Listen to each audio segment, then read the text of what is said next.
Cada vez que hablamos de sostenibilidad tenemos muchas ideas en la cabeza, pero esas ideas tenemos que materializarlas. ¿Por qué? Porque además de que es importante más el history doing que el storytelling, aunque en las épocas en que vivimos hay gente que habla muy lindo y tiene una retórica enorme, no ocupamos retórica o hermosas palabras, sino acciones. Y estas acciones son importantes en un momento donde la especie se enfrenta posiblemente al mayor reto que ha vivido en toda su historia, desde aquel primer homínido, desde aquel Homo sapiens o Homo erectus. Yo todavía, después vamos a hablar con Eduardo, que además es veterinario, pero bueno, yo todavía creo que el taxónomo que nos clasificó tenía un ego muy grande, porque no estoy seguro que el sapiens realmente nos lo hayamos ganado. Pero más allá de eso, bueno, en sostenibilidad, ese nombre SOS no es casualidad. Precisamente tenemos la urgencia de tener incidencia y acciones. Tenemos todos la pasión de no extinguir y esa pasión nos lleva a incidir.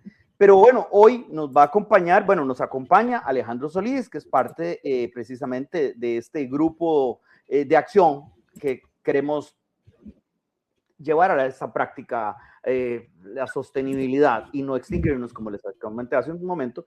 Y don Edward Müller, don Eduardo Miller en español, bueno, Eduardo es una persona que ha trabajado toda su vida en este tema. Yo le decía cuando me pasó su resumen, cuando me pasó el currículum, que realmente decir lo que ha hecho en más de 40 años de experiencia profesional y de una vida dedicada a esa incidencia internacional y multilateral que incluye la fundación de una universidad que hoy es un orgullo para Costa Rica, pues bueno, no es sencillo.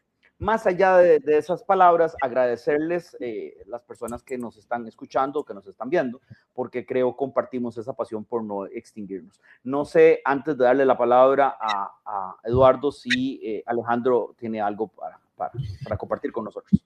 Nada, Eduardo, más bien igual me uno al agradecimiento al doctor Müller por unirse en estos espacios de conversación y pensamiento.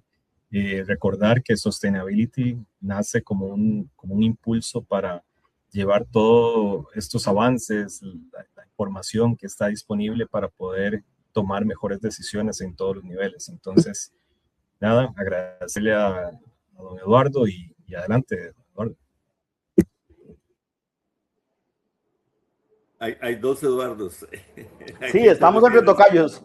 Don Edward, sí, don Estamos Edward. entre tocayos. Por cierto, perdón, Eduardo, Eduardo conoce casi toda la escala de grises del tema de sostenibilidad, por no decir toda. Alguna de ellas ha sido incluso creador de conceptos, pero hoy nos va a acompañar con un tema que ha desarrollado a lo largo de su vida profesional, que es la regeneración y cómo esta regeneración debe impactar este bienestar, siendo que al fin y al cabo lo que queremos todos es ese buen vivir. Así que, de nuevo, bienvenido, Eduardo, el auditorio es tuyo. Muchas gracias por la invitación y por la oportunidad. Cada vez que tengo acceso a un micrófono que llega a tanta gente, sobre todo gente trabajando en criterios importantes para definir el futuro, hay que aprovecharlo. El tema que me voy a centrar es el de regeneración o desarrollo regenerativo. Ahora les explico un poco más adelante por qué empecé a trabajar en algo que llegamos a llamar desarrollo regenerativo hace poco más de 15 años. Y por qué el término sostenible y desarrollo sostenible me da tanta picazón, tanta alergia. Pero es un gusto estar acá y espero que podamos aportar algo a un pensamiento crítico, sobre todo a un futuro mucho más activo en resolver nuestros retos y no pasar nosotros 30 años discutiendo cómo hacerlo. ¿Cómo hacerlo? Gracias, Eduardo. Gracias. Más bien, creo que más allá de un formato estructurado, quisiéramos que esto sea una conversación. Entonces, me parece muy sugestivo, creo poder leerte porque eso, desarrollo sostenible no es algo con que concordas plenamente, pero quisiera que nos lo pudieras compartir con el auditorio, ¿verdad? Porque además hay términos que se han vaciado en esos años que hablas y se vacían completamente incluso de su propio significado, ¿verdad? Se prostituyen de tal manera que la gente los usa como una muletilla y no saben realmente cuál es la profundidad de esos términos. Bueno, yo espero que en esta audiencia que tenemos hoy haya muchas personas más jóvenes y la definición de sostenibilidad sale del informe Brundtland, en nuestro 87. futuro común del 87. Y lo que decía era que había que dejar a las futuras generaciones básicamente condiciones similares a las que nosotros heredamos cuando llegamos al planeta. Y lo que hicimos fue hipotecar el futuro, los jóvenes. Y lo hipotecamos por pura plata, por puro profit, ganancia, en un sistema extractivista que se nos vendió muy bien vendido desde la era de la industria, de la revolución industrial, pero todas las universidades importantes de este mundo, las grandes universidades, nos convencieron de que era competir a muerte en vez de colaborar, que era extraer hasta el final. Y es lo que estamos viendo actualmente, o sea, esa lucha por terminar de extraer hasta la última gota de la vida del planeta a cambio de ganancias. O sea, cuando uno escucha que Elon Musk alquiló sus instalaciones por $2.700 mil millones mensuales. Esto no tiene lógica ya no tiene lógica, ¿no? Y sobre todo el pleito que están teniendo las pobres comunidades de muchos países, ya no solo Estados Unidos, de quedarse sin agua a cambio de una concentración de poder.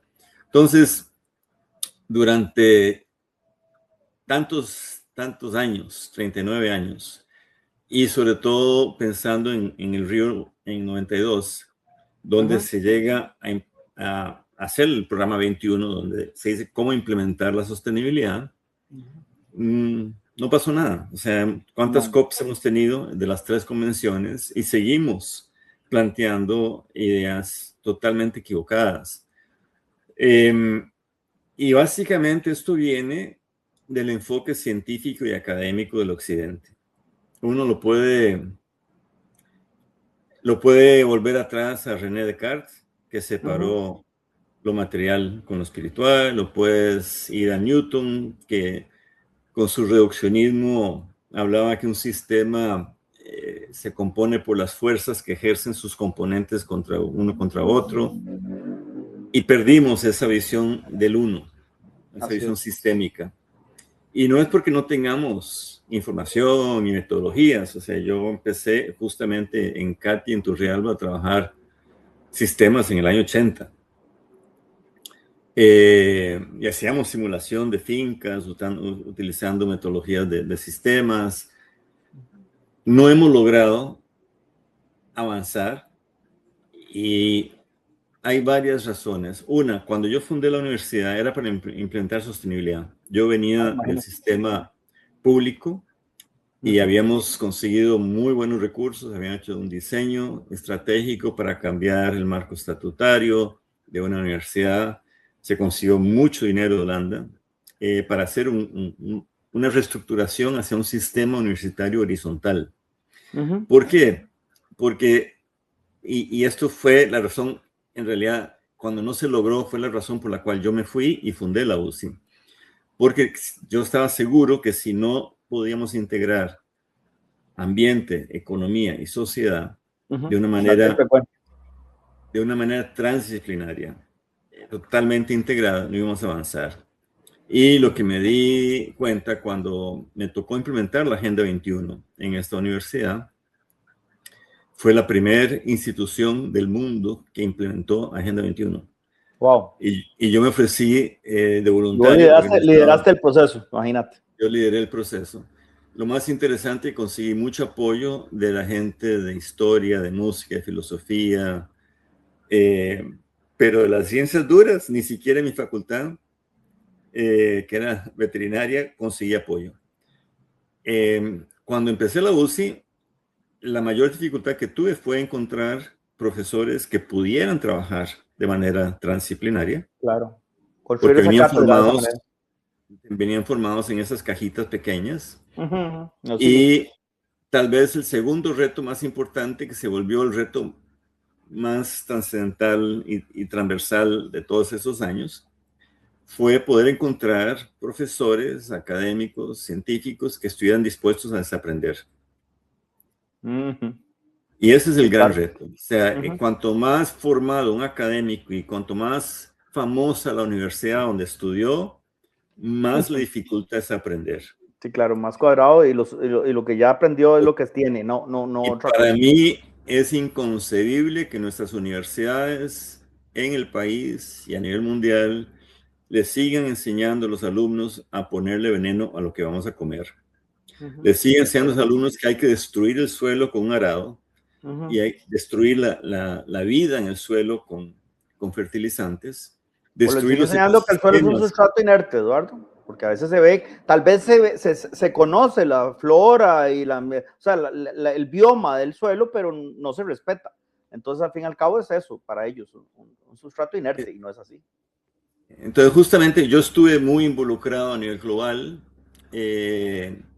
Fui vicepresidente de la Comisión Mundial de las Protegidas por más de una década. Estuve en el Consejo Científico Internacional del Programa MAP de UNESCO. En fin, la lista es muy grande.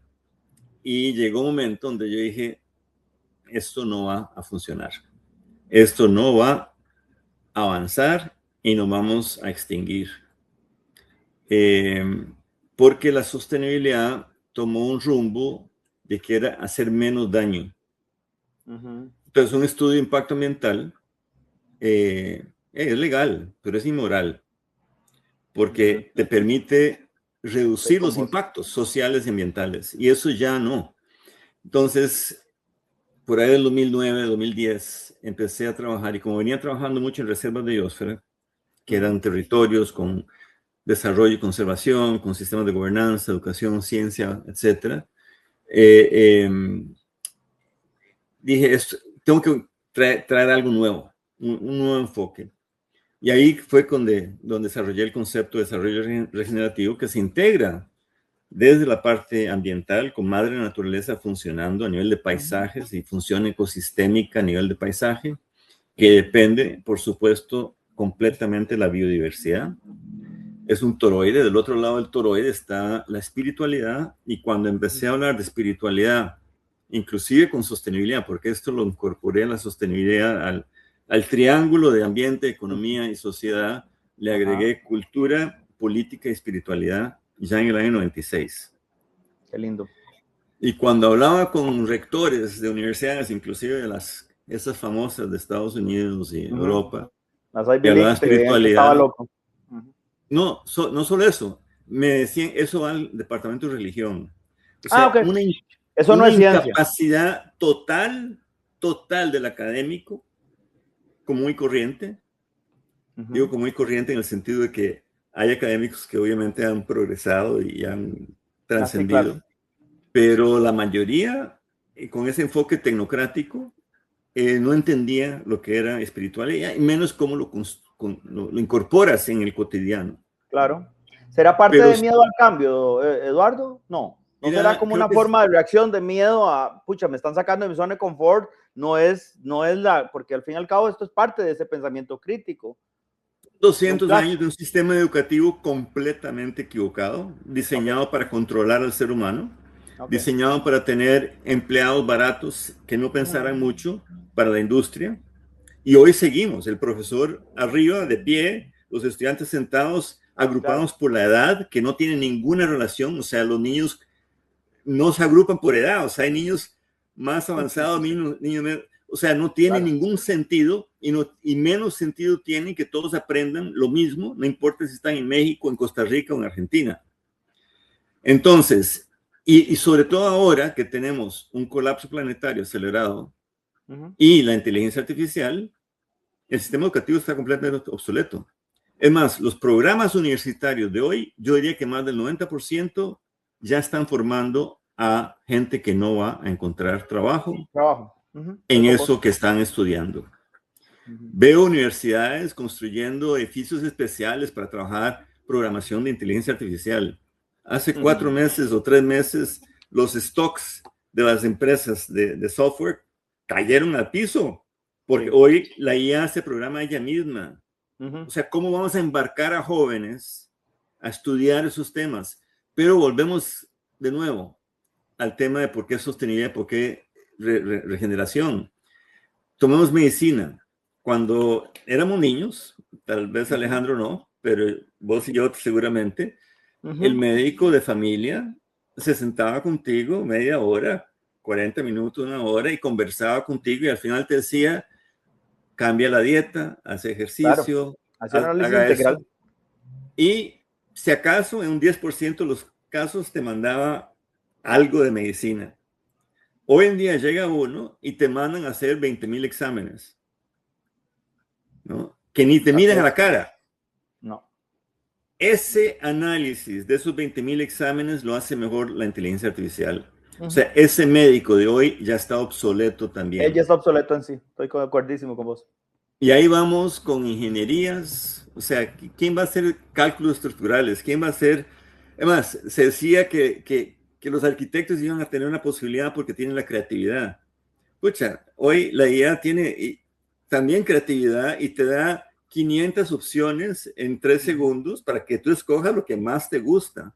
Así es. Entonces, mientras sigamos viendo el mundo desde las disciplinas, que es el reduccionismo, no vamos a solucionar los temas porque los temas son complejos. Lo que nos toca es salirnos de ese esquema. Y para que una universidad lo pueda hacer, tiene que tomar un martillo y botar las paredes entre sus facultades. Sí, de acuerdo. 100%. Porque tú sientas a profesionales y profesores académicos de diferentes facultades y ni siquiera, o sea, van a hablar de fútbol, porque ni siquiera tienen un lenguaje común que entiende uno a otro. Claro. Entonces, ahora, Eduardo, perdona, la destrucción creativa, y no me quiero poner chompertiano, y perdón la mala pronunciación alemana, tal vez no es como tal, pero visualizas en medio de este bache que vamos a pasar, porque creo que el tema climático se nos va a complicar bastante, por lo menos en los próximos 10 años, si es que logramos salir, porque si no vamos a entrar en problemas. En realidad la sexta extinción masiva va a seguir avante y entonces no van a ser problemas, simplemente el planeta se va a eliminar su problema, que es el homínido.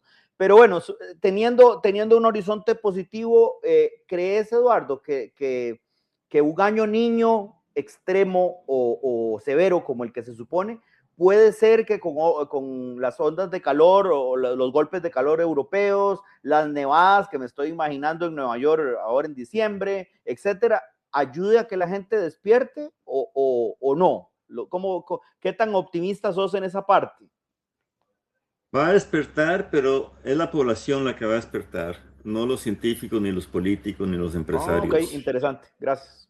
Pero te digo una cosa, y vuelvo entonces de nuevo a por qué regeneración, no sostenibilidad. Hablaste que el cambio climático nos va a dar. El cambio climático, todo el movimiento global de los últimos 30 años ha sido enfocado a reducir emisiones. Carbono neutralidad, net to zero, todos los lenguajes habidos y por haber. Y la pura verdad es que nada de lo que estamos viendo hoy ha sido jamás causado por futuras emisiones. Es cierto. Entonces, los carros eléctricos son maquillaje. Yo ando uno porque me encanta, y no tengo que ir a la bomba de gasolina cada rato. Claro. Pero no, o sea, estoy totalmente claro que no estoy agregando valor a los verdaderos problemas. ¿Cuál es el verdadero problema? ¿Qué es lo que nos saca a nosotros, seres humanos del planeta? La pérdida de la biodiversidad. Y para muchos, bien, se pueden cortar 700 árboles y se plantan otros con esa plata. Es una ignorancia tan profunda de lo que significa la naturaleza, que si no entendemos que no es ser humano y naturaleza, sino ser humano es naturaleza, y que nosotros, como parte de la naturaleza, tenemos que escuchar su sabiduría entre 1.800 millones de años y ver cuáles son los reales problemas y ver la raíz, no el síntoma. Entonces, yo ya no pienso en adaptación, que sí, hay tanta gente trabajando en eso que sigan trabajando. Para mí, podemos revertir lo que estamos viendo de colapso en una década con regeneración. Y les doy ejemplos. La ganadería, hay que matar las vacas. Reduccionismo puro. Ingenieros que creen que saben, van y miden el metano, no del pedo, sino del eructo de la vaca. Y calculan por el número de vacas y la vaca produce tanto metano. Van y miden el consumo de agua de un día de una vaca y dicen una vaca necesita 2,000 litros de agua para producir 1 kilo de carne. O sea, qué estupidez reduccionista más. Estoy con vos, es estúpido, pero... El metano que libera la vaca es rápidamente acumulado, o sea, se transforma en CO2 y se vuelve a fijar. Es un ciclo local, ¿no? Claro, así es. Entonces, hay un trabajo grande que se hizo con el Instituto Rodel, se publicó en 2020, donde con la ganadería existente hoy a nivel mundial, si la transformamos en regenerativa, y en otro podcast hablamos de lo que es ganadería regenerativa, claro. Podríamos estar capturando 43 gigatoneladas de CO2 por año. Wow, no sabía el dato. La gracias. economía mundial libera 37, 38 gigatoneladas. O sea, solo cambiando la ganadería podríamos capturar más carbono de lo que emite la economía mundial todos los años. Imagínate. Si le agregamos las 12 gigatoneladas que se podrían capturar transformando la agricultura, y ojo, cuánto enfoque hacia la agricultura regenerativa, y son solo 12 gigatoneladas comparadas con las 43 de la ganadería. Así es. Entonces, pero si agregamos agricultura regenerativa y ganadería regenerativa, estaríamos capturando 150% de las emisiones globales cada año. En una década estamos en valores por debajo de 400 partes por millón. Ok, ahí está la solución. ¿Y cuánto cuesta esto? Aquí estamos con un proyecto de 30,000 hectáreas. Yo logré vender el primer proyecto de ganadería al mercado de carbono hace 2 años.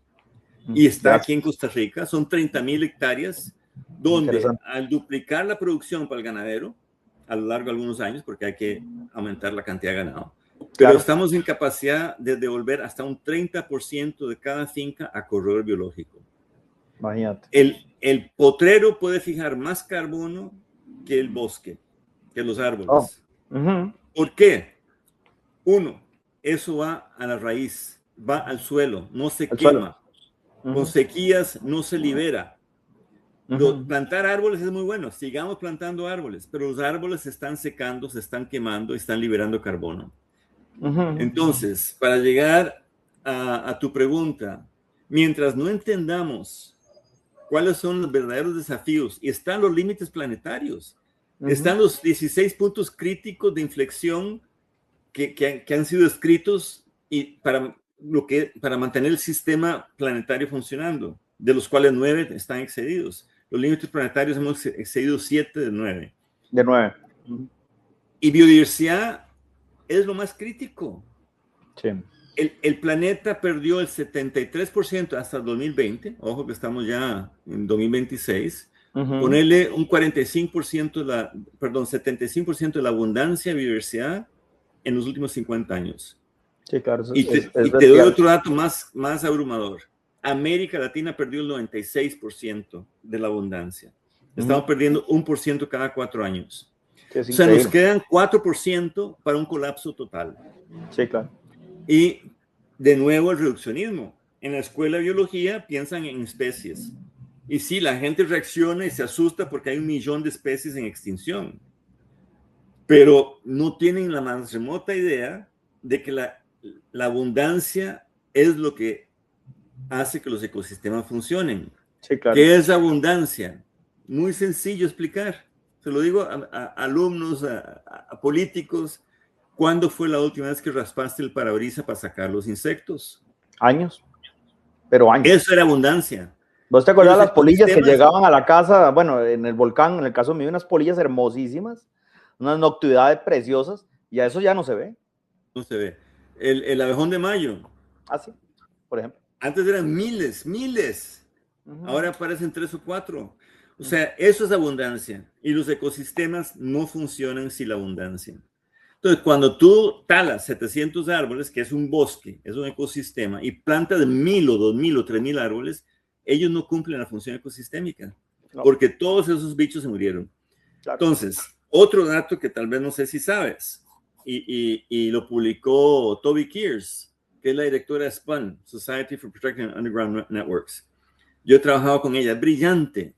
Okay. El 56% de la biodiversidad mundial está debajo de nuestros pies. Oh, no lo sabía. ¿Cuánto agrónomo sabe que más de la mitad de la vida en el planeta está debajo de nuestros pies? Sí, sí. Y no solo eso, de nuevo reduccionismo. Una amiga mía, especialista en suelos, vino a invitarme a una actividad. Yo le dije, mira, no me vas a querer en esa actividad. ¿Por qué? Porque lo que has hecho está equivocado. ¿Y cómo? Sí, tomar una muestra de suelos para ver cuáles químicos hay que agregarle para que una planta produzca, estás matando el suelo. ¿Acaso un bosque, un humedal, necesitan fertilizante o plaguicidas? No lo necesitan. Funciona así, no lo ocupan. Entonces, el propio se equilibra. No entienden que el suelo es vivo. Y no entienden que la planta, cuando sale del mar, hace 600 millones de años, no tenía raíces. El micelio disolvía la piedra, claro, y sacaba el fósforo y todo, y se lo inyectaba a la planta directamente. Claro. A medida que fueron creciendo raíces para absorber, también era para producirle azúcares al micelio. Por eso el potrero es tan eficiente fijando carbono, porque el pasto cuando crece alimenta con azúcares el micelio, y las bacterias que fijan nitrógeno se agrupan en los rizodios y le dan el nitrógeno a la planta. A cambio, la planta los alimenta con azúcares. Es el ecosistema perfecto. Simbiosis, claro. Entonces, cuando metemos un gramo de nitrógeno, lo matamos. Sí. Porque hay un feedback negativo. Cuando pasamos un arado, imagínense todo el cableado de internet de un edificio que le pases un arado. Ese es el mejor ejemplo que he escuchado en mi vida. Entonces, todo. Pero vamos más Eduardo, allá. Y estamos despedazando especies, porque yo no dudo del valiosísimo labor que hace la UISN, bueno, por sus siglas en español, pero realmente estamos haciendo inventarios cuando hay especies que ni siquiera conocemos y podríamos extinguirlas o matarlas sin ni siquiera conocerlas. Claro, pero te muestro entonces la cadena de por qué la sostenibilidad y el reduccionismo y la disciplinariedad ya no funcionan. Queremos curar enfermedades en seres humanos. Nosotros tenemos más células microbianas en nuestro cuerpo que células humanas. Así es. ¿Cuántos médicos sabe eso? Muy pocos. Nuestra piel, la inmunidad de nuestra piel depende de microbios. Cuando le ponemos alcohol, cuando le ponemos las cremitas, cuando le ponemos el bloqueador solar, estamos matando ese microbioma. Así es. Nuestra defensa inmunológica depende de nuestro microbioma intestinal. La alarma es parte del sonido de SOS. Entonces, si queremos recuperar nuestra salud, podemos recuperar nuestro microbioma a través de recuperar el microbioma del suelo. Entonces, un suelo vivo hace que haya inmunidad y elimina el Alzheimer, el autismo. El otro día el niño se enojó conmigo y me dice, no, el autismo no tiene cura. Y yo le dije, la intolerancia al gluten es otro. Cuando yo era niño, eso no existía. Iba a hablar de las alergias, que es parte de esas intolerancias. Todo eso tiene relación. El microbioma humano está en menos de 40% de lo que debería estar. Me imagino. Hay microorganismos como Lactobacillus reuteri, que es fundamental en la inmunidad. Y en el primer tratamiento de antibióticos que recibe un niño, se desaparece para siempre. Wow. Entonces, estamos causando enfermedades crónicas, estamos causando obesidad al arar un suelo. Claro. Y eso es lo que la gente no entiende. El monocultivo es de lo peor que puedes tener, porque es hacerle un buffet a los insectos. tiene que estar una diversidad. Yo he estado trabajando mucho en ganadería holística últimamente.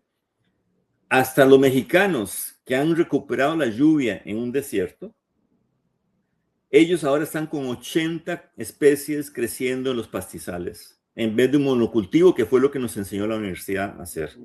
Una ensalada. En Nueva Zelanda están en 150 especies creciendo en el potrero. Esa diversidad da inmunidad en el sentido de protege contra las plagas, porque no hay un monocultivo de menú buffet.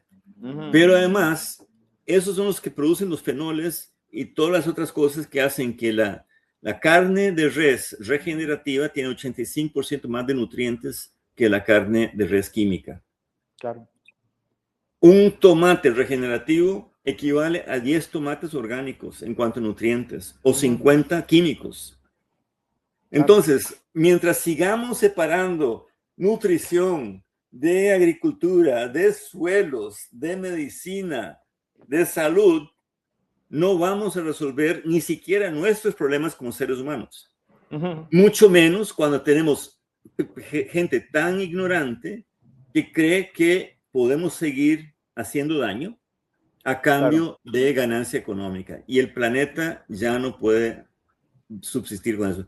75% de los suelos están degradados. Claro. Ahora, ¿cuál es la gran ventaja de todo esto?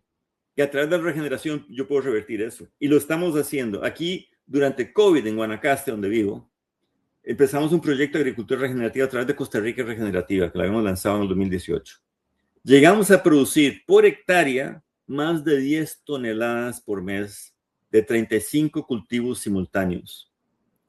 Wow.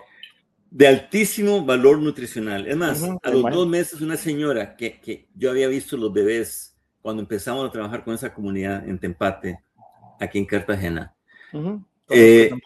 me llamó y me dijo, doctor, venga a ver, estamos aprendiendo a comer los amargos y todo lo que ustedes nos han puesto. Pero mire lo más importante, mire a mi bebé, ahora los ojos le brillan otra vez. Sí, claro. Y mire la piel de mis niños, ya tiene color, ya no está gris. Y tóquela que suave que está. O sea, es una oportunidad que tenemos de producir alimentos en enormes cantidades. Y venía el MAG y les decía a ellos que si se regresaban a los sistemas del MAG, que usa plástico, pero reciclado, ¿no? Para cubrir la cama, es ignorar totalmente que la cama, la capa de mulch, se me olvidó el nombre en español en estos momentos, es lo que produce el micelio, y el micelio es el que hace disponible. Aumentamos 50 veces la disponibilidad de fósforo sin agregar 1 gramo de fósforo. Claro. Entonces, pero ahí terminaría... Lo hiciste disponible. Ahí terminaría un semi-reduccionismo. ¿Qué hicimos además? Y esto fue una gran sorpresa para mí. A los 4 meses teníamos 277 especies de insectos y artrópodos que no habían estado antes. Al año habíamos aumentado las poblaciones de insectos en 20 veces. Wow. Y llegaban los famosos agrónomos de las universidades importantes a reírse porque estábamos cultivando insectos. Sí, mis colegas, sí, claro. Resulta que el 96% de los insectos eran buenos. Eran avispas, eran mariquitas que comen las plagas. Establecimos un ecosistema funcional produciendo enormes cantidades de alimentos con alto valor nutricional, a tal punto que los chefs empezaron a ir a comprar las verduras ahí por el sabor que tienen. Claro, que es muy diferente. Entonces, ese es el cambio que necesitamos. En México, como dije, esos ganaderos están regresando al ciclo hídrico. Nosotros hemos trabajado con el programa de ganadería, donde devolvemos hasta un 30% de cada finca a corredor biológico. Esos corredores van a ir a lo largo de donde corría el agua ahora solo corre cuando llueve, pero corría hace 40, 50 años. Podemos restablecer el ciclo hídrico en Guanacaste, llenar los ríos de agua, así como ocurrió en Ojancha. Cuando yo era veterinario y trabajaba en Guanacaste, Ojancha era puro potrero. Claro. Y no había agua en el río. Hoy hay. Entonces ya sabemos que se puede hacer. Entonces, ¿qué es lo que estamos haciendo en estos momentos? Recuperar todas esas experiencias bellísimas. Y no es solamente Costa Rica ni solamente nuestra. O sea, los Punch Series de los chinos, donde regulan y cambian el ciclo hídrico y rehacen sus ciudades, y ya tiene más de 200. Sponge City, del profesor Yu. O en el altiplano en Murcia, donde a pesar de los grandes diluvios que cayeron y destruyeron Valencia y esos montón de carros en las avenidas, nadie se preguntó cuántos animales y plantas desaparecieron. Todo el mundo preocupado por los carritos hechos miércoles. ¿Okay? Ahí en el altiplano creció todo, porque ya tienen sistemas de captura de agua, ya estaba una cobertura con biodiversidad, con flores, de todo. Y el agua no corrió, no erosionó, sino que se filtró y llenaron sus reservorios de agua y el manto acuífero. Entonces, podemos resolver esto. Ahora, tenemos que darnos cuenta que el CO2 no es el enemigo. El CO2 y el nitrógeno son nuestros mejores aliados y son gratis. Sí, así es. O sea, los insumos para corregir el rumbo del planeta en una década ahí están y son gratis. Son gratis. Lo que hay que hacer es olvidarse y desaprender, sobre todo hoy con la perversidad de las petroquímicas financiando las universidades. Claro. O sea, cuando quisimos meter rotulación de transgénicos en Costa Rica a través de una organización de la cual yo dejé de ser parte ese día, ¿no? 2 científicos de universidades importantes llegaron a decir que era demasiado costoso para los importadores clasificar los granos por si eran transgénicos o no, y que por eso no se podía poner etiqueta. Empecé a mirar y ahí había un rol importante de las empresas de transgénicos financiando investigación. Y esto ha ocurrido en muchos países. Entonces, el cambio más importante es aprender biomímesis. ¿Qué es eso? Aprender cómo funciona la naturaleza. Tenemos un curso de biomímesis. Tenemos un curso buenísimo. Melina Ángel es una de las mejores conocedoras de biomímesis para sistemas y para territorios. Ella es de Colombia. Trabaja con nosotros hace muchos años. De hecho, me la traje unos años aquí a Costa Rica a un think tank. Podemos, a través de la biomímesis, cambiar nuestra forma de pensar, ver cómo es que la naturaleza lo hace, imitar a la naturaleza y acelerar. Y la naturaleza está diciéndonos, todavía estoy aquí. Claro. ¿Qué ocurrió cuando le dimos 4 meses de vacaciones en el 2020 a la naturaleza? Claro, ese respiro. Por todo lado. Con la pandemia. Por todo lado surgió vida. Claro. Solo estás esperando el momento. Si ustedes me dejan solita, yo arreglo el tema. Yo les ayudo. Pero si ustedes me ayudan, puedo hacerlo más rápido. Entonces, hay que replantearse esto. ¿Vale la pena seguir pensando en reducir emisiones? Sí, está bien. Pero si podemos capturar todas las emisiones globales, cambiando nuestros sistemas. Yo renuncié al Consejo Científico de Cambio Climático en el gobierno de Don Carlos, porque no logré que los compañeros que estaban en ese consejo me dejaran organizar un evento en la PRECOP en el 2019 sobre la importancia de los suelos vivos para revertir el cambio climático. Que no había evidencia del rol del suelo, que no había evidencia del rol del suelo en el combate al cambio climático. Ok, bueno, ¿Sí? Y otra razón impresionante es que el plan de descarbonización de Costa Rica, el 80% era vehículos o movilidad eléctrica. Sí, sí es cierto, claro. Logré meter un párrafo sobre la importancia del suelo. Bueno, gracias. Entonces, con eso, no sé si ceguera, si queremos decirlo así, con esa resistencia a aprender la forma diferente, quitándonos la institucionalidad académica, institucional rígida. O sea, si el Ministerio de Educación no se moderniza, vamos a estar obsoletos o ya estamos obsoletos. Ya está, Sí, ya el sistema estamos. educativo está obsoleto de por sí. Sí, sí, O claro. sea, lo que se ha hecho en los últimos años es impresionante, pero es más fácil dominar una población ignorante que una población educada. Así es. Pero entonces no podemos separar las soluciones que tenemos a mano para regenerar el planeta en corto plazo de integrar economía. Y hay muchas instancias donde está trabajando en economías regenerativas. Está John Fullerton, está Kate Raworth, está Wellbeing Economy Alliance. Yo estuve en el Consejo Global por 7 años de We All. Ya se lanzó We All Costa Rica. Sociedades. Las sociedades hay que recuperar su capacidad de gestión propia. ¿Quién Claro. en un edificio de vidrio de 4 pisos puede definir el futuro de una comunidad? Solamente la gente a nivel territorial. Hay que fortalecer eso. No podemos ser pasivos. No podemos limitarnos a entregarle a un político, y sobre todo con la incapacidad que tienen hoy la mayoría de ellos, porque no tienen ninguna formación, ninguna capacidad real para ser dirigentes. Así es. La cultura, desfinanciar la cultura es facilitar la autocracia.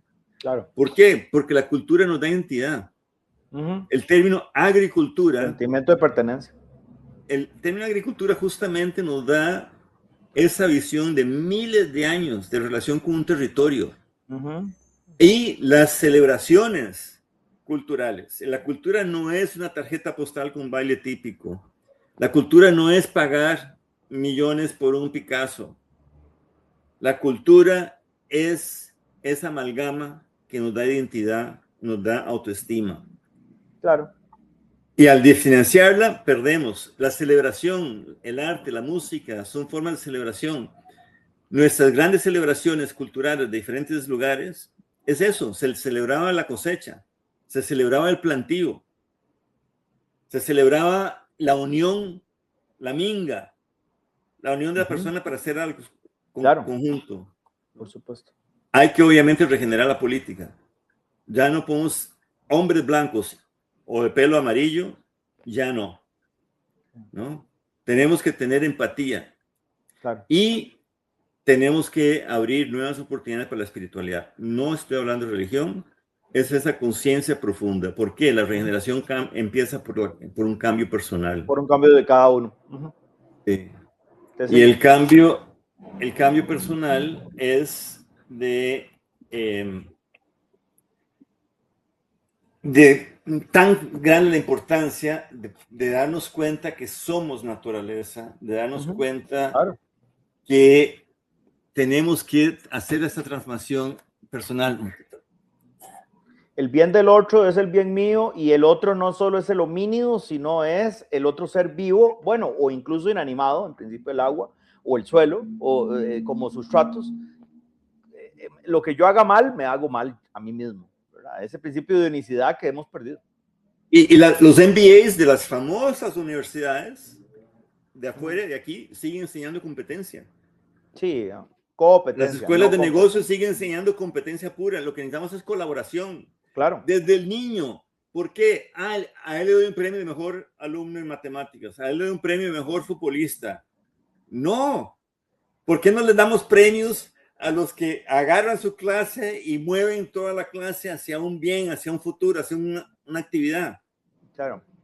No la competencia individual. Entonces, eso genera la idea de que yo tengo que competir y acumular. Me compro un carro caro para mostrar que soy exitoso. Que soy exitoso.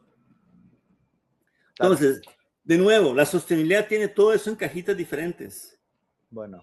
La regeneración lo veo holísticamente. Lo veo holísticamente.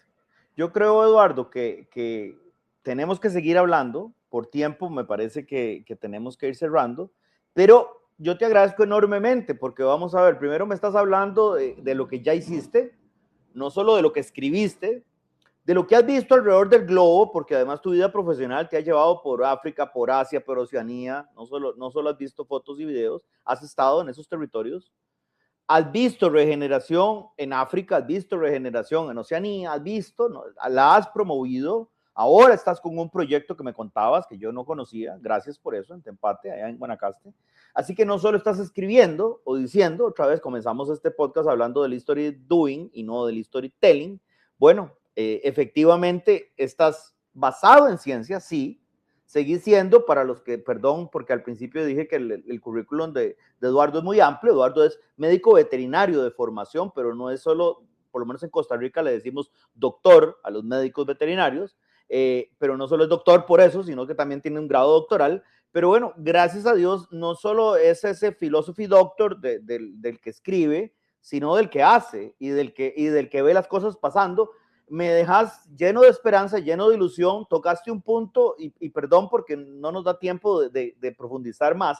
Hablabas de esos niños con los ojos brillantes y la piel brillante. Yo creo que ahora, antes eso no era tan común en nuestras épocas, pero ahora sí, el exacerbar el cómo nos vemos, ¿verdad? Ese físico. Bueno, yo creo que, vamos a ver, como decía Cabral, seamos buenos aunque sea por negocio, no por convicción. Bueno, hey, si quieren verse bonitos, aunque no sea eso el objetivo principal, se van a ver mucho más bonitos, no solo más fit, sino su piel, etcétera, porque vamos a impactar directamente en lo que te acordarás que en aquellas épocas le llamábamos flora intestinal, y ahora se conoce como ese bioma, como ese microbioma que habita nuestro ser por dentro y por fuera, y que es riquísimo. Entonces, Eduardo, yo creo que gracias por esta valiosísima conversación. Espero que todos hayan disfrutado tanto como yo, y te agradezco mucho porque sé que tu tiempo además es limitado, para que nos regales más espacios para poder seguir entendiendo no solo la regeneración, sino cada uno de sus componentes, porque es que hay universos contenidos como si fuera una matriosca, ¿verdad? Esas muñequitas rusas. Hay universos uno entre otro, y creo que es muy valioso para lograr este cambio cultural que necesitamos, o este cambio conceptual de paradigma, para no extinguirnos. Recordemos ese término, porque no estamos hablando solo por el bienestar de las futuras, como decía Burtland en el 87, sino de las nuestras, porque podríamos ver la extinción en nosotros mismos, en platea, con VIP, y no lo queremos ver. Entonces, bueno, seguir conociendo esas matrioscas. Así que, Eduardo, yo te agradecería una idea para cerrar este primera entrega con vos, que espero que sean muchas más. Mira, concentrémonos en aplicar las soluciones que revierten de manera acelerada el colapso planetario. Estamos más allá de un colapso planetario, un colapso de nuestra civilización. La destrucción de la política pública, la destrucción de la institucionalidad, de las normativas globales, todas las violaciones que estamos viendo, toda la manipulación de las elecciones de los países por grupos de interés, narcotráfico, industria armamentista, etcétera, nos van a obligar a sufrir mucho en los próximos años. Te hablaste del Niño, no es solamente el Niño, la corriente del Golfo que se está enfriando, está bajando la velocidad. Va a haber una alteración completa de los sistemas agroalimentarios. La inseguridad alimentaria va a ser fatal.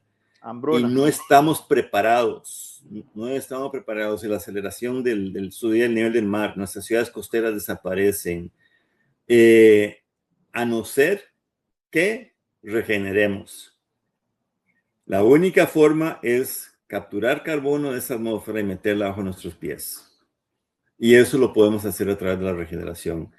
La única forma de cambiar nuestra sociedad es pensar a nivel de bioregión o territorio, donde involucramos a los actores locales, a las comunidades locales, en el construir su futuro de regeneración. Para los jóvenes que no tienen esperanza hoy, les podemos dar esperanza para que puedan construir y co-crear su futuro con nuestro apoyo a través de actividades de regeneración. Hay cualquier cantidad de nuevas profesiones que surgen. Hay cualquier cantidad de nuevos espacios de volver a vivir la vida en plenitud, conectado a la naturaleza, que abrir cualquier cantidad de posibilidades para los jóvenes. No queremos meterlos en carreras que ya no existen y que simplemente no nos hemos despertado a que ya no existen. Claro. Podemos a través de la regeneración construir el futuro de bienestar.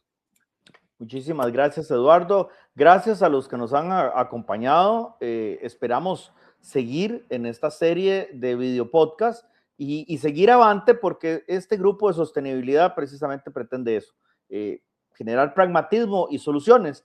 Y bueno, hoy que nos ha acompañado Eduardo, nos habla de una solución pragmática, porque ya la está aplicando y además, como lo dije, científica, porque además parte de una universidad que él mismo crea y de científicos que en medio de este clúster prueban las cosas, no como solo palabras bonitas, sino como hechos probos. Muchísimas gracias, Eduardo, gracias a ustedes y seguimos adelante salvando el planeta. Así que pasen una feliz mañana, tarde o noche, de acuerdo al momento en que nos estén viendo. Gracias a todos.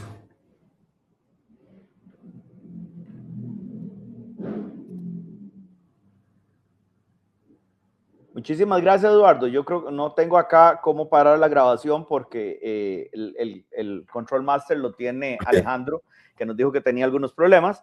Pero muchísimas gracias y ante todo gracias porque lo de esperanza no te lo dije para que sonara bonito en el podcast, es que es real. O sea, gracias por darme esperanza. Y acuérdate, yo de base soy agrónomo y sí, a mí no me enseñaron. Yo lo que aprendí del suelo no lo aprendí en la academia, lo aprendí después y hay miles de cosas que no sé, pero gracias porque bueno. Mira, te voy a pasar un video de 9 minutos que hice para la COP de la Convención de Certificación de hace 2 años, la COP 16 ahí en Arabia Saudita. Te voy a pasar. Y también lanzamos hace un año una nueva universidad descentralizada. Qué interesante. Sí. Todavía no estamos en plena acción. Es una plataforma que crea una comunidad global de aprendizaje donde traigo los mejores docentes en regeneración del planeta, que ya los tengo en UCI dando clases, a John Fullerton, Kate Rayworth, a todos ellos, pero en sistema sincrónico, pero además, para no quedarnos en la teoría, estamos incorporando las bioregiones que están haciendo regeneración. Y ya tenemos más de 200, vamos a tener miles de bioregiones, miles de ejemplos reales donde se está haciendo regeneración. Y el estudiante entra y diseña su propia ruta de aprendizaje. O sea, el sistema se registra y dice, yo soy de aquí, pero lo que quiero estar haciendo es aquello. Esas son mis experiencias, mis estudios, si es que los tengo, porque no estoy exigiendo ningún grado. Y el sistema le va diciendo, mira, primero hacete el curso de biomímesis para que entiendas cómo funciona la naturaleza. Pasás después con Edward a ver límites planetarios y desarrollo regenerativo. Después puedes ir con Kate a ver economía regenerativa. Entonces, cada estudiante, él o ella, puede diseñar su propia ruta de aprendizaje. Wow. Y eso se registra en un blockchain, en un pasaporte de vida, ya no en un título colgado en la pared que no significa no significa nada, ni sirve para nada. Entonces, si quieres verlo, se llama mycelemlearning.com. Ok, no solo quería ir a verlo, te iba a pedir la autorización como rector para entrar a tu universidad, pero ya que me decís de este otro modelo, pues bueno, me espero un segundo. Mira, porque bienvenido yo te digo, a cualquiera de las maestrías. Te digo una cosa, no hay prácticamente estudiante que no haya pasado por nosotros que no haya cambiado su vida. Sí, me imagino. O sea, el viernes, no sé si lo conoce, Mario Socatelli.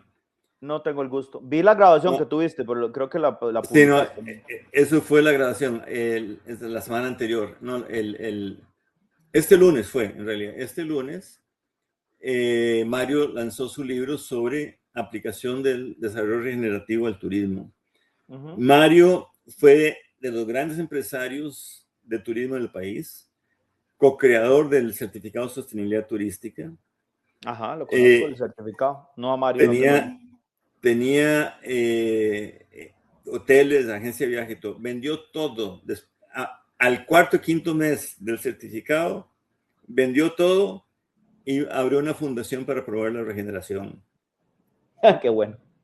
Y ahí tengo listas enormes. Yo fui ahora a lo que te dije, al Club de Roma, allá en Argentina. Ah, sí. De los 55 asistentes, 11 eran graduados de UCI. Ah, la pucha, qué dicho. Fui a LARIS, el Latin American Regenerative Investment Summit. Como 10 personas me pararon a sacarse fotos con el rector porque ellos habían estudiado virtualmente y querían sacarse una foto conmigo. O sea, claro. El impacto que estamos teniendo es impresionante. Qué dicha, gracias, Eduardo. Pero sí, ha sido complicado, sobre todo con la evaluación del del colón, digo, el dólar. Claro. Con el colón, eso nos ha reducido, nos quitó 40% de los ingresos en el último año y poco. ¡Auch! Es Sí, mucho, muchísimo. es mucho.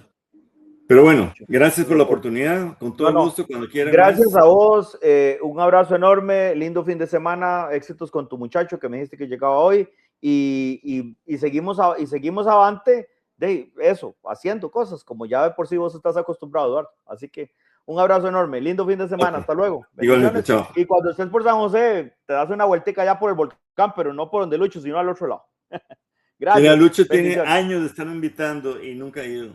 Qué pena. Es lindísimo, lindísimo. Bueno, Lucho fue compañero de colegio de Carlos Manuel. De hecho, con Carlos Manuel grabamos ahorita dentro de un ratico, a las 4. Me dijo Carlos Manuel, bueno, no me conoces físicamente, pero yo estoy como mi hermano Yayo, o sea, soy un poquito más gordito de lo que debiera. Yo creo que Carlos Manuel nunca ha sido gordo, no sé, no tenía el gusto de conocerlo de previo, pero bueno, creo que iba a ir al gimnasio, no sé qué. Pero lo cierto del caso es que yo pagaría por estar en una mesa de tragos con Carlos Manuel, con vos y con Lucho. Estoy seguro que disfrutaría mucho y aprendería montones, porque además son seres humanos extraordinarios. Todos son personas que piensan de montones y muy futuristas, porque, Nico, perdona, no te puedo decir hasta luego sin que me contes un secreto, perdón. ¿Cómo lograste pasar de ser, porque cuando uno es futurista, el problema es que nadie ni lo entiende ni le cree, las dos cosas. Porque primero no le creen porque dicen, aquel carajo está loco, por más que tengas títulos o pruebas que te respalden, ¿verdad? Y segundo, pucha, ¿cómo logras aterrizar ideas para que la gente te crea? Esa pregunta no te la hice en el podcast, pero ¿cómo lo lograste, Eduardo? Demostrando. Ok. Hechos. Nada de palabras. No es bla, bla, bla. Yo dejé publicar revistas referenciadas, no creo en ellas ya. Publiqué un par de artículos en libros porque me insisten, pero es con hechos. Ok. Los hechos son los que hablan. Sí, y el agricultor lo que necesita es práctica. O sea, tengo un sabio de agricultura que trabaja conmigo que dice, nuestro campesino necesita la permacultura sin el yoga. Claro. O sea, ¿cómo se llamaba aquel festival lindísimo ahí en Finca Carmen, Envision? Envision. ¿No? Ocupás permacultura, pero sin el Envision. Si quieren el Envision, es allá al otro lado. El Envision es para gente millonaria que no necesita trabajar y se puede dedicar a hacer fiesta, pero el campesino tiene que ponerle comida a la mesa. Sí, y eso lo logra la permacultura. Así que, no. Gracias, Eduardo. Un abrazo enorme, lindo fin de semana. Hasta luego. Gracias, chao.